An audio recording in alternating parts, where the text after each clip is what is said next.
সাথী বহু বছর ধরে মা হতে চাইছে, নানান পদ্ধতি নানান কিছু ট্রাই করে লক্ষ লক্ষ টাকা খরচা করে ফেলেছে। এখানে যখন এসেছিল ভেবে এসেছিল বলবে যে 1 লাখ টাকা জিতলে আইভিএফ পদ্ধতিতে সন্তান নেওয়ার চেষ্টা করবে। আজকে আমার সঙ্গে কথা বলার পর ও সিদ্ধান্ত নিয়েছে যে এখান থেকে 1 লাখ টাকা পেলে আগে ওর স্বামীকে, যিনি বাইরে কাজ করেন, তাকে একটা দোকান বা কিছু করে দেবে যাতে স্বামী বাড়িতেই থাকেন এবং বাড়ির কাছে তার জীবিকা নির্বাহ করতে পারেন। বাঁশের খুঁটির বাড়ি, বাঁশের খুঁটির বাড়ি, বাড়িটাকেও ঠিক করবে খানিকটা টাকা দিয়ে, এবং তারপরে যেটা বলেছি সেটা ভেবে দেখবে, তাই তো?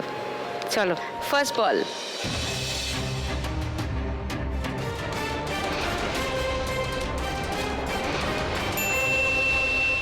$50। সেকেন্ড বল।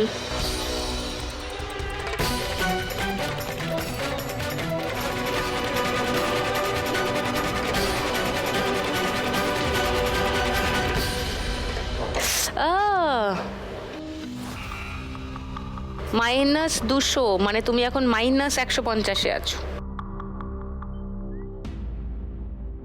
3 নম্বর বল।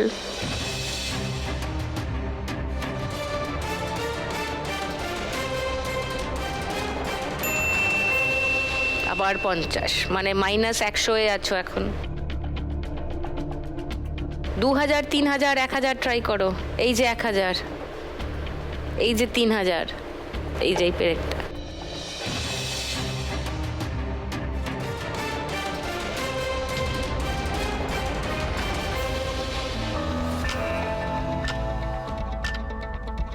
ওদিকে ঘুরে গেছে। দাও বলটা আমায়, এটা ফেরত। ওকে,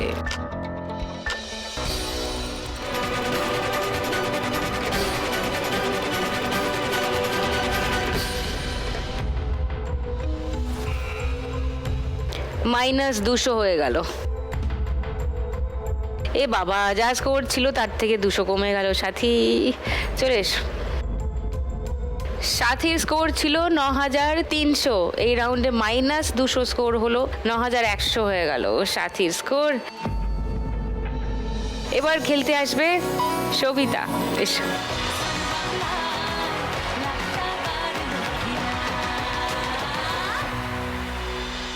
সবিতা ফুচকা বিক্রি করে, তার ছেলে পড়াশোনা করছে আর্টস নিয়ে। সবিতা আজকে এখান থেকে 1 লাখ টাকা পেলে ছেলের পড়াশোনার জন্য কিছু টাকা রাখতে চায় আর নিজের ব্যবসা বড় করতে চায়, আরো বেশি ফুচকা বানিয়ে সেগুলো পাইকারি রেটে বিক্রি করতে চায়। সেটা করতে গেলে তোমাকে ফাইনালে 1 লাখ টাকা জিততে হবে, জিততে গেলে তোমাকে ফাইনালে যেতে হবে, ফাইনালে যেতে গেলে তোমাকে এই রাউন্ডে স্কোর করতে হবে 3230-এর বেশি। তোমার আর সাথীর স্কোরের ব্যবধান 3230, তার বেশি করতে পারলে তবেই তুমি খেলায় থাকবে, ফাইনালে যাবে, আর না হলে খেলা থেকে চলে যেতে হবে।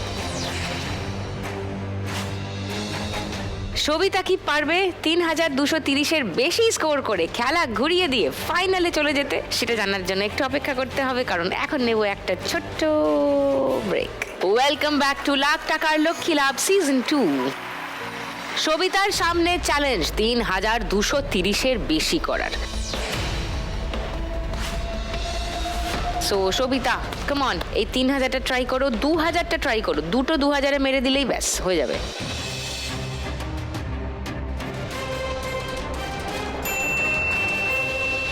$50। দ্বিতীয় বল।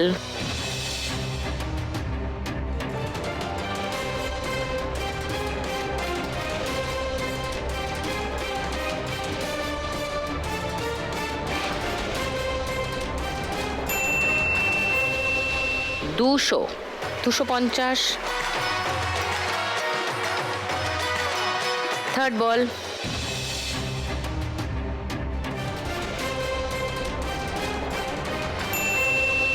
আবার 50, 300। 2000টা ট্রাই করো, ওই যে 2000, এই যে।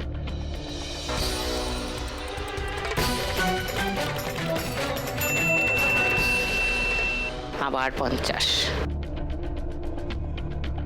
350-এ আছো, লাস্ট বল।